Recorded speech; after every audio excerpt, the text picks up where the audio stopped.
Assalamualaikum warahmatullahi wabarakatuh. Hari ini kita praktikum mata kuliah kimia dasar tambang dan sipil.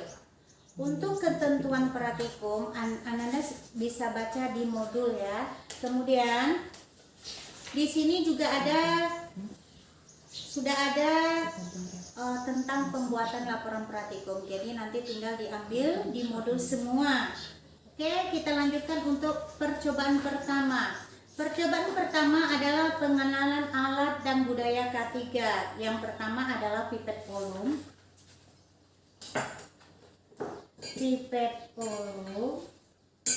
Pipet volume ini fungsinya adalah untuk mengambil sampel dalam jumlah banyak.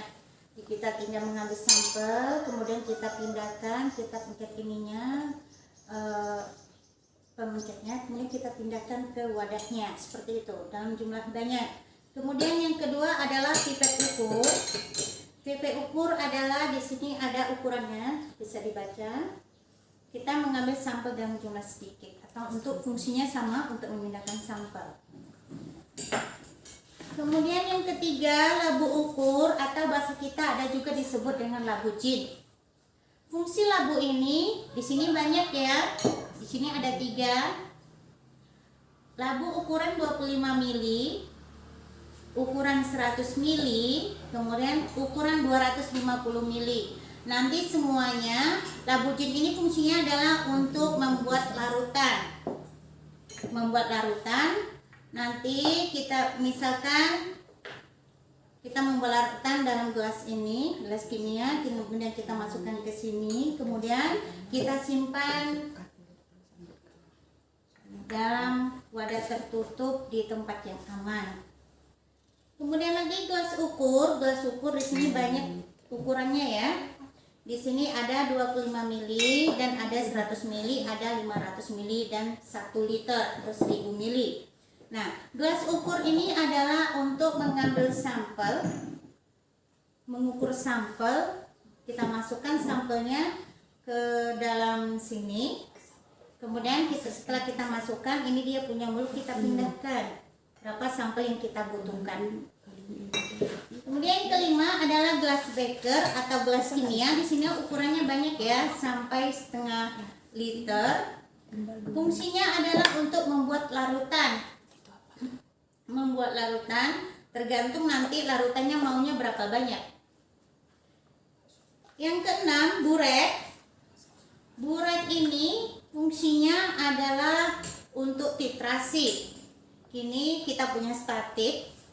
Ya, statik ini adalah untuk meletakkan buret. Jadi nanti tinggal kita titrasi menggunakan Erlenmeyer. Ini dibuka sedikit-sedikit.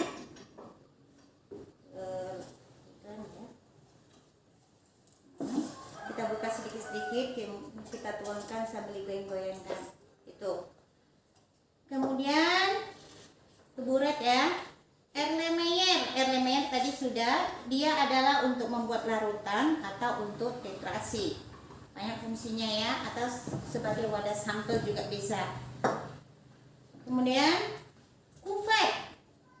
kuvet itu adalah ini kuvet itu adalah kalau di rumah sakit fungsinya adalah untuk sampel darah, uji darah menggunakan kuvet biasanya. Nanti dimasukkan ke spektroskopis untuk mengukur berapa panjang gelombangnya atau golongan darahnya apa, seperti itu. Ini kuvet, dia kecil dari ini ya, tabung reaksi, ukurannya kecil dari tabung reaksi, itu kuvet. Kemudian tabung reaksi adalah untuk menguji sampel dalam jumlah sedikit. Kita gunakan tabung reaksi ini juga bisa kita panaskan, tapi kita menggunakan penjepit seperti ini. Nah, ini cara gunanya. Misalkan sampel di dalam tabung reaksi itu nggak boleh, kalau dalam pemanasan itu nggak boleh ke wajah kita. Itu kita letakkan arahnya keluar dari kita menjauh sambil digoyang-goyangkan.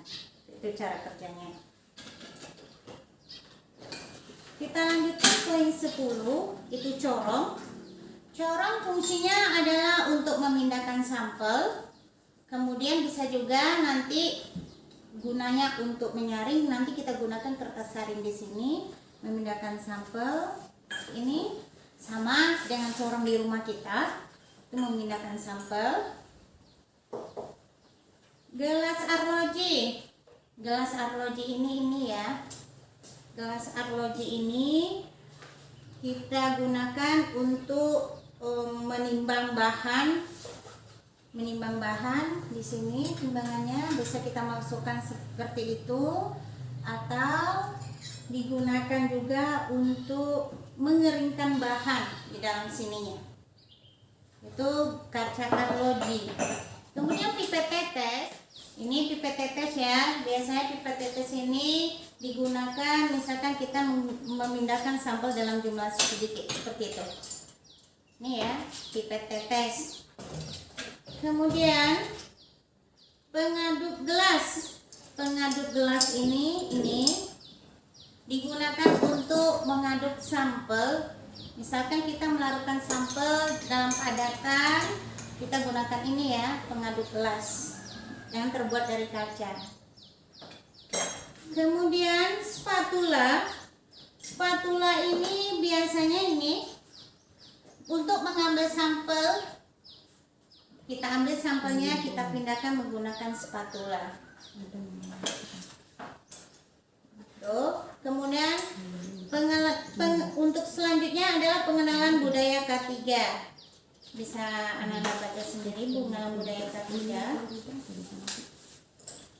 Oke, cut bentar. Kita lanjutkan. Sebelum budaya K3, ini ada timbangan. Timbangan itu ada berupa neraca. Neraca itu merupakan timbangan biasanya digunakan di fisika ya. Tuh. Kemudian ini adalah timbangan analitik. Ini yang kita gunakan ini untuk menimbang sampel dalam jumlah sedikit. Disebut timbangan analitik. Kita lanjutkan. Di sini kita lanjutkan halaman 11 ya, simbol berbahaya. Jadi kalau di sampel itu ada tanda berbahaya kode T. Kode T itu merupakan kematian. Jadi silakan anak-anak baca. Setiap sampel yang kita lihat atau kita ambil itu dibaca terlebih dahulu. Apakah sampel itu bisa Anda gunakan pakai tangan atau pakai sendok? Apakah sampel itu bisa terhirup apa enggak? Jadi harus dibaca panduannya ya. Nih, kemudian kalau tanda silang itu berbahaya, dikatakan berbahaya menyebabkan luka bakar nanti ya. Nah, ini ada menyebabkan luka bakar. Kemudian bersifat mudah meledak. Biasanya kalau mudah meledak itu natrium ya. Natrium itu kita simpan dalam minyak tanah. Maka tidak bisa dia terkontaminasi sama udara. Seperti itu.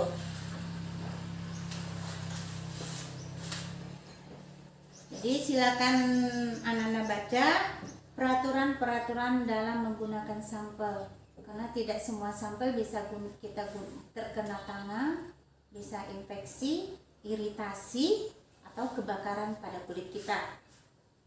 Ini lemari asam. Jadi sampel di sini ada yang sampel berbahaya, ada enggak. Di sini ada asam sulfat, ada CH2SO4 atau HCl juga ada. Kemudian sangat banyak ya sampelnya. Kalau di sini agak aman ya. Kalau yang berbahaya harus diletakkan di lemari asam. Supaya apa? Supaya sampel itu tidak meledak, sehingga harus benar-benar diletakkan di lemari asam supaya tidak terjadi kontaminasi antar udara seperti itu.